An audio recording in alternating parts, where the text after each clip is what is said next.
আজি ঝড়ো ঝড়ো মুখর বাদল দিনে, আজি ঝড়ো ঝড়ো মুখর বাদল দিনে, জানি নে জানি নে কিছুতে কেন যে মন লাগে না লাগে না।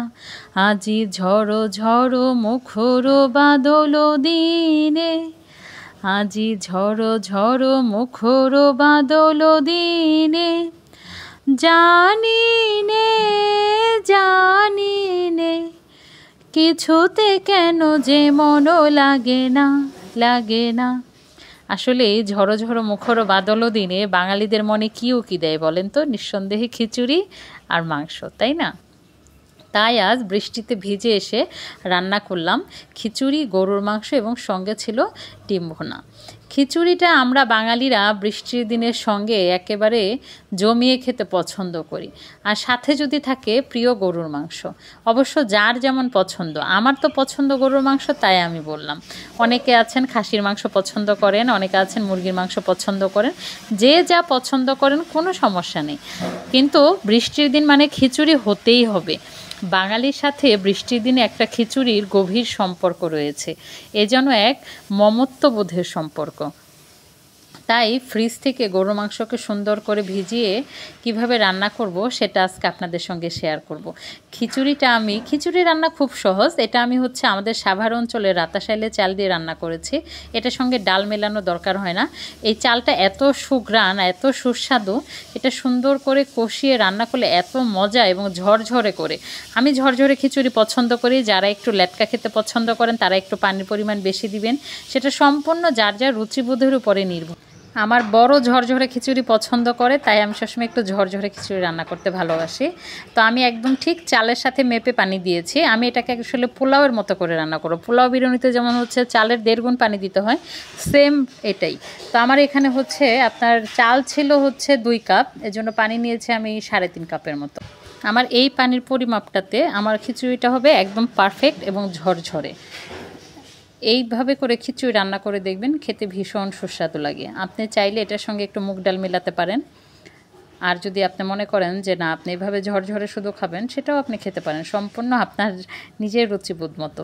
তবে আমরা বাঙালি নারীরা কম বেশি সবাই খিচুড়ি বোধ হয় রাঁধতে পারি। আর আমি তো সবসময় একটা জিনিস বিশ্বাস করি, আমার প্রিয় অডিয়েন্সটা সবাই আমার চেয়ে অনেক পাকা রাঁধুনি। আমি অন্যদের মতো এত পাকা রাঁধুনি নই। আমি কেবল 10 বছর ধরে রান্না করি। বিয়ের আগে আমি জীবনে রান্নাঘরে ধার পাশেও যাইনি। শুধু তাই নয়, বিয়ের আগে জীবন আমি একটা পেঁয়াজ পর্যন্তও কেটে দেখিনি। বিয়ের পরে এসে সংসার শুরু করার 3 মাস পর, প্রথম 3 মাস আমার শাশুড়ি রান্না করে খাওয়াইছেন।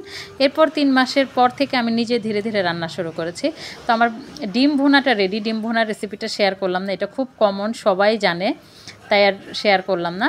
আর শুধু খিচুড়ি মাংস খেতে ভালো লাগে না, তো গরুর মাংসটা ভিজতে একটু সময় লাগে আমরা জানি, তাই আমি কলে পানিটা ছেড়েই রেখেছিলাম যাতে একটু দ্রুত মাংসটা ছেড়ে আসে। তো অনবরত পানি দেওয়ার কারণে যেটা হয়েছে সেটা মাংসটা খুব দ্রুত আমার ছেড়ে গেছে, এবং মাংসটা ভিজতে ভিজতে আমি পেঁয়াজ রসুন এগুলো আমি সব কেটে নিব। তো পেঁয়াজ রসুনগুলোকে আমি সুন্দর করে খোসা ছাড়িয়ে নিয়েছি। খোসা ছাড়িয়ে নিয়ে আমি পানিতে পরিষ্কার করে ধুয়ে নিয়েছি। আমি রসুনটার কুচি করব না, এভাবে আমি আস্তই রাখবো। এভাবে করে পেঁয়াজগুলোকে আমি একটু রিং রিং করে কেটে নিব। গরুর মাংস পেঁয়াজ একটু মোটা হলেও সমস্যা নেই, এত পাতলা দরকার হয় না, কারণ মাংস রান্না করতে সময় লাগবে। তাই আমি পেঁয়াজকে সুন্দর করে পেঁয়াজ রসুন সব কিছু একদম রেডি করে কেটে নিয়েছি। আর যেগুলো খোসা ছাড়ানো ছিল রসুন, এগুলোকে আমি চমৎকার করে ধুয়ে নিয়েছি। পেঁয়াজের আকৃতি দেখতেই পাচ্ছেন, একটু রিং রিং করে কেটেছি। তারপর আপনারা সবাই যার যার অভিরুচি মতো কাটতে পারেন, সেটা সম্পূর্ণই আপনাদের বিষয়, কোনো সমস্যা নেই। এবার মাংসগুলোকে আমি দেখলাম যে না এটা ভিজে এটা ছেড়ে গেছে, তাই হাত দিয়ে আগে আমি টেস্ট করলাম যে এটা ছেড়ে গেছে কিনা। তো দেখলাম মোটামুটি বেশিরভাগ মাংসই ছেড়ে গেছে। এখন এটাকে আমি সুন্দর করে কেটে নিব, কারণ এত বড় বড় পিস আমি রান্না করব না। আসলে বেশি বড় পিসটা মানুষের সামনে বাটিতে বাড়ার সময় দেখতে ভালো লাগলেও আমার কাছে মনে হয় বেশি বড় পিস হলে মাংসর ভিতরে সব ধরনের মশলাটা ভালো করে পৌঁছায় না। তাই আমি একটু প্রত্যেকটা পিসে আমি মাঝখান দিয়ে একটা করে টুকরো করে নিয়েছি, কারণ কষাইয়ের কাটা ছিল, তো কষাইটা তো একটু বড় করেই কাটেন। তো সেগুলো ধুয়ে আমি হলুদ, মরিচ, লবণ, আদা রসুন বাটা এগুলো সব আমি মিক্সড করে নিব। সবসময় একটা জিনিস মনে রাখবেন, আপনার গরুর মাংস রান্নার ক্ষেত্রে মরিচের অর্ধেক হলুদ দিবেন, আর অর্ধেক কেন বললাম, কারণ গরু মাংসটা একটু ঝাল ঝাল খেতে ভালো লাগে। অবশ্যই এই ঝালটাও সম্পূর্ণ যার যার টেস্টের উপরে আসে, আপনি যেমন খেতে পছন্দ করেন সেইভাবে করে আপনি ঝাল দিবেন। এখন আমি সবসময় যেটা করি যে মরিচের অর্ধেকটা আমি হলুদ দিয়ে থাকি, আর লবণ আমি সবসময় শুরুতে একটু কম দিই। আমি সবসময় একটা টেকনিক শিখিয়ে দিই যারা নতুন আপু আছেন, লবণটা প্রথম দিকে একটু কম দিবেন, পরে আপনি টেস্ট করে দিবেন, কারণ লবণ বেশি হলে কিন্তু কিছু করার থাকবে না, কম হলে তার ব্যবস্থা আছে। এখন সব কিছু দিয়ে আমি হাতের সাহায্যে খুব চমৎকার করে আমি মাখিয়ে নিব। যে কোনো মাংস কিন্তু আমি হাতে মেখে রান্না করতে বেশি পছন্দ করি, কারণ আমার মনে হয় সব মশলা দিয়ে সুন্দর করে হাতে যদি মেখে দেওয়া হয় সেই মাংসটা খেতে বেশি স্বাদ। সব মশলা কষিয়ে এবার আমি এটার সঙ্গে পেঁয়াজগুলো একসাথে নিয়ে নিব, এবং পেঁয়াজগুলো আমি খুব সুন্দর করে মাখিয়ে নিব। তো পেঁয়াজগুলোকে আমি মাংসের সাহায্যে আরও কিছুক্ষণ মাখিয়ে নিব। হাত দিয়ে মাখানো খুব ভালো হলে সে রান্নাটা করলে আরও বেশি বেশি স্বাদ হবে।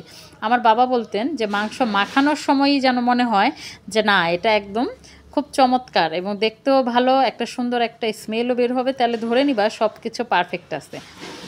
এখন এভাবে করে আমি সুন্দর করে মাখিয়ে নিয়ে মাংসটাকে আমি চুলায় দিয়ে দেবো। আমি কিন্তু গরুর মাংসে আলগা তেল ব্যবহার করি না বললেই চলে, খুব সামান্য, কারণ গরুর মাংস নিজস্ব একটা তেল আছে। আমি যদি বাড়তি সয়াবিন হোক সরিষা হোক তেল যদি বেশি ব্যবহার করে থাকি, এটা আমার জন্য আরও ক্ষতিকর হবে।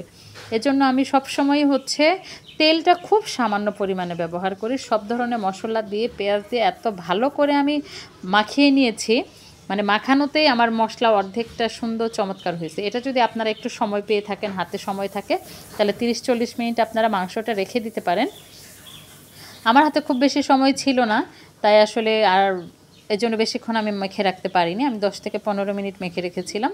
তো মাংসটা মাখিয়ে রাখছি, মাখিয়ে রাখার পরে আমি এদিকে বাকি জিনিসগুলো, আমার খিচুড়ি অলমোস্ট হয়ে গেছে, আপনারা দেখেছেন, কারণ খিচুড়ি রান্না করতে একদমই সময় লাগে না, গরু মাংসটা হতে একটু সময় লাগবে।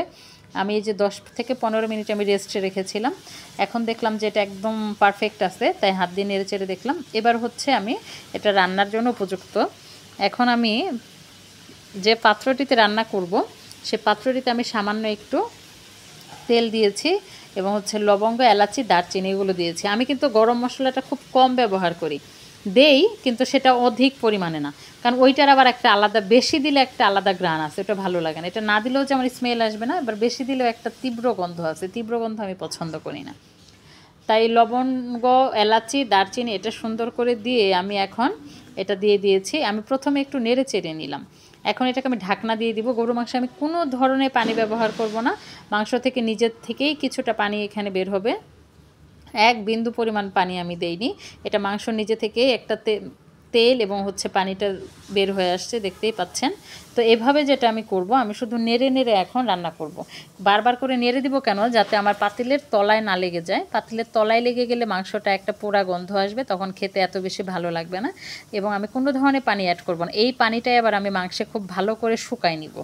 এই মাংসে যখন এই পানিটা শুকিয়ে যাবে, তখন হচ্ছে এটার একটা আলাদা টেস্ট আসবে। আমি বাড়তি কোনো পানি দিবও না, এবং যে পরিমাণ পানিটা বের হয়েছে সে পানিটাকেও আমি ফেলে দিব না। এটা সুন্দর করে এখানেই থাকবে। আমি আস্তে আস্তে যে রসুন রেখেছিলাম এটা আমি দিয়েছি। অনেকে আছে আমি দেখি যে একদম আস্ত রসুন ধুয়ে দিয়ে দেন, সেটাও আপনাদের বিষয়, কিন্তু আমি রসুন এভাবে কোয়া করে দিতে পছন্দ করি, তাই আমি এভাবে দিয়ে থাকি। আমার মোটামুটিভাবে মাংসটা হয়ে আসতেছে। তো বড় পাত্র থেকে এখন আমি আসলে ছোট কড়াইতে দিয়ে দিছি, কারণ গরু মাংসটা প্রথমে যখন দিছি তখন ছিল অনেকগুলো, 2 কেজির উপরে ছিল। তো এটা রান্না হতে হতে তো পরিমাণটা একটু কমে আসছে, তাই এখন আমি পাত্র থেকে এটাকে আমি কড়াইতে দিয়ে দিছি। কড়াইতে এর জন্য দিছি কারণ গরু মাংস আমরা জানি প্রতিবার খাওয়ার সময় গরম করতে হয়, বারবার করে গরম করার জন্য আমি এভাবে করে নিয়ে দিয়েছি। তো আমার আজকের বৃষ্টির দিনের আয়োজন রেডি। খিচুড়ি এবং গরু মাংস আমি খুব চমৎকার করে রান্না করে নিয়েছি। যারা যারা খেতে চান আমার চ্যানেলে চলে আসুন। সবার জন্য রইল অনেক অনেক ভালোবাসা। সবাই ভালো থাকবেন, সুস্থ থাকবেন। আল্লাহ হাফেজ।